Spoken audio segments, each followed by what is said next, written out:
Salut les 20 joueuses et 20 joueurs, bienvenue dans cette 20 jeux de vidéo où nous allons déguster Atelier. Atelier, un jeu qui n'est pas encore sorti, qui va bientôt l'être.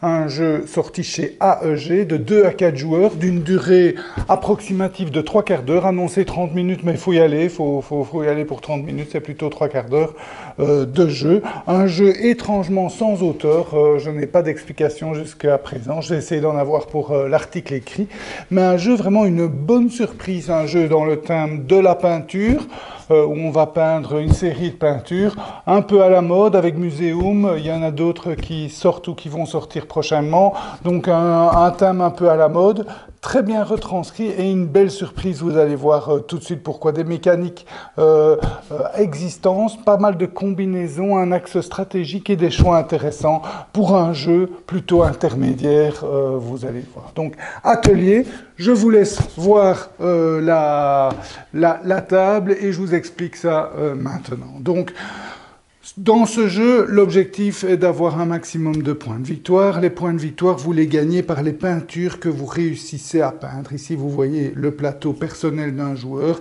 Il a peint 6 peintures et il a les points de victoire indiqués en bas à gauche de chaque peinture. En plus de ces points de victoire, il peut gagner des points de victoire grâce à des cartes patrons. Ce sont des objectifs privés. Donc je les ai mis comme ça, mais en fait ils sont dans sa main. Les autres joueurs ne le voient pas. Il gagne des points de victoire selon ses objectifs, les peintures. Et éventuellement, s'il termine premier, il reçoit le bonus de plus 4 points de victoire. Et c'est tout. Donc ça, c'est l'objectif du jeu.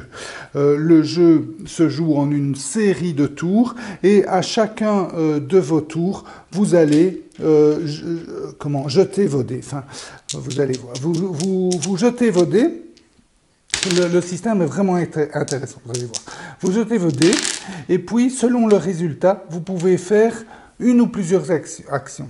La première action que vous pouvez toujours faire, c'est prendre un dé de n'importe quelle valeur, de le mettre sur votre plateau personnel et de prendre un jeton d'inspiration. Et vous le mettez là. Ça, c'est la première action que vous pouvez faire. La deuxième action que vous pouvez faire, à la place de prendre un jeton d'inspiration contre un dé, vous pouvez réaliser une ou plusieurs des actions décrites ici.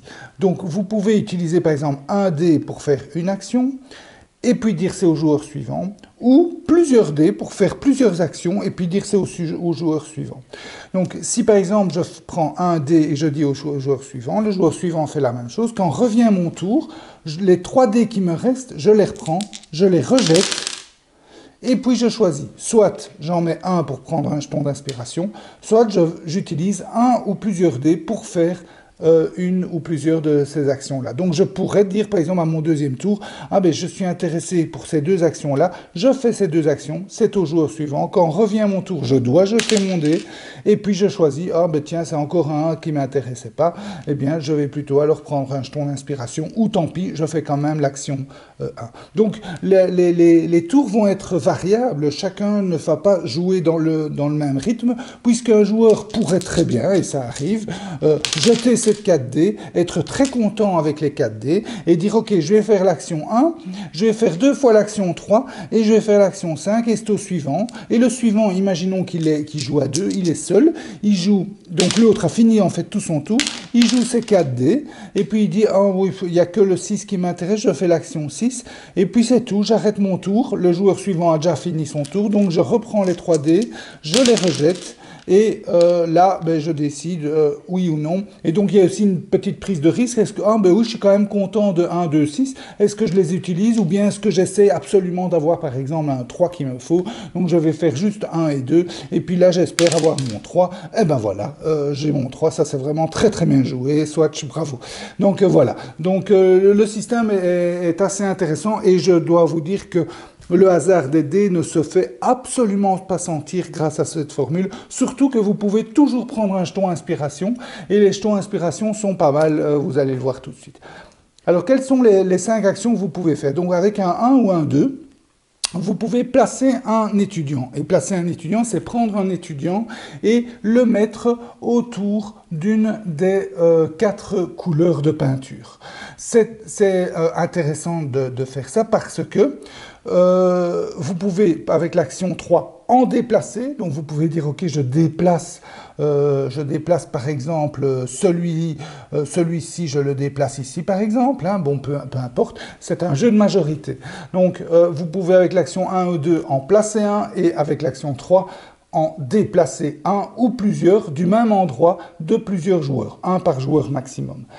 Et pourquoi on fait tout ça? Pour l'action qui nécessite un 4, qui est de collecter des peintures, enfin des couleurs. Et donc là, vous les prenez que où vous êtes majoritaire, en sachant qu'en cas d'égalité, vous n'êtes pas majoritaire, sauf à 4 joueurs. Mais ici, à 2 joueurs, en cas d'égalité, vous n'êtes pas majoritaire. Donc le joueur noir, s'il collecte, il peut prendre un bleu, il peut prendre un jaune, et c'est tout, puisque là, c'est égalité, et là, il n'est pas majoritaire. L'orange, par contre, lui, il pourra prendre un vert, et c'est tout. Donc, ça, c'est l'action 4. L'action 6, avec un 6, ben là, vous prenez une couleur de votre choix, peu importe que vous êtes majoritaire ou pas. Vous prenez un rouge, par exemple, hop, et vous le mettez là. L'action 5 est l'action principale, c'est l'action de peindre. Donc, vous allez pouvoir acquérir une des 7 cartes peinture qui sont là en les peignant. Et comment vous allez les peindre? En payant les exigences de la peinture. Donc là, une couleur rouge et une jaune, etc. Là, 2 verts, 2 rouges. En plus de ce coût d'acquisition, vous pouvez, certaines cartes vous exigent que vous repreniez des étudiants du plateau central sur votre plateau. Donc certaines cartes pas, voilà. Alors ces cartes peinture sont très intéressantes. Non seulement elles vous rapportent des points de victoire, mais en plus, elle vous apporte un bénéfice, un pouvoir. Et les pouvoirs sont très bons, très forts, très combinatoires. Donc, vous allez pouvoir vous construire une sorte de machine ou une sorte de puissance au fur et à mesure de l'avancée du jeu qui va vouloir jouer à bon escient. Donc, par exemple, ici, vous avez par exemple une carte qui ne vaut 0 point de victoire, mais le pouvoir est intéressant puisqu'avec un 6, au lieu de prendre une seule couleur, vous pouvez en prendre 2. Ici, par exemple, la joueuse ici avait la possibilité de reprendre un étudiant, le remettre sur son plateau central pour rejouer une action de son choix. Donc ça, c'est vraiment très puissant. Surtout qu'elle pouvait être combinée avec celle-ci, qui est quand on fait un 1, au lieu de placer un seul bonhomme, on peut en placer 2. 2 étudiants, donc j'en place 2 et tout de suite après j'en reprends un pour refaire une action, donc c'est très chouette et donc vous allez pouvoir avoir plein de pouvoirs différents qui vont vous apporter une richesse dans le jeu assez impressionnante parce que j'aime autant vous dire que les choix sont pas faciles. Vous jetez vos dés, non seulement vous avez le choix entre, dans ce cas-ci, 4 actions différentes, vous avez le choix de les réaliser tous les 4, 3, 2, 1 ou une action des 4, ou à la place de prendre un jeton inspiration. Vous allez aussi avoir le choix d'utiliser ou non les pouvoirs de vos cartes, de vos peintures. Vous pouvez aussi dépenser vos jetons inspiration pour relancer certains dés, ou pour peindre, ou pour piocher une carte patron, donc une carte objectif. Ces cartes patrons vont vous donner des points de victoire supplémentaires. Par exemple, celle-ci, elle va vous donner 4 points de victoire si vous êtes le majoritaire à avoir des étudiants sur votre plateau personnel. Là, elle vous donne 1 point de victoire par peinture qui exige du bleu. Là, elle va vous donner 2 points de victoire par peinture qui ne nécessitait que 2 couleurs. Donc 6 points de victoire pour cette carte. Donc, non seulement les choix sont de plus en plus larges, les combinaisons également, mais en plus, vous allez devoir veiller à optimiser vos cartes objectifs. Dernière chose, comment est la fin du jeu? La fin du jeu, en fait, il y a des peintures avec une étoile qui sont des pièces maîtresses. Et les pièces maîtresses, dès qu'un joueur a peint 3 pièces maîtresses, on termine le tour, on fait encore un tour, et puis c'est la fin du jeu.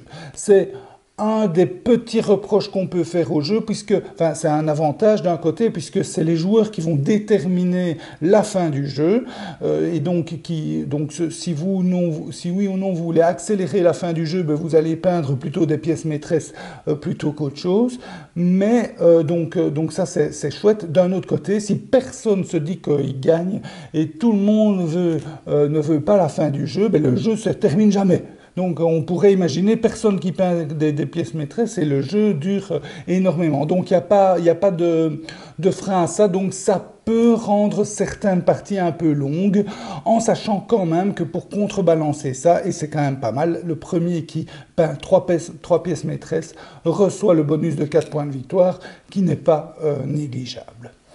Voilà, vous avez tout compris et entendu de la dégustation d'atelier. J'espère que cette dégustation vous a goûté. C'est un jeu vraiment une belle surprise, je vous le conseille. Je vous souhaite de bien vous amuser. Santé et à bientôt.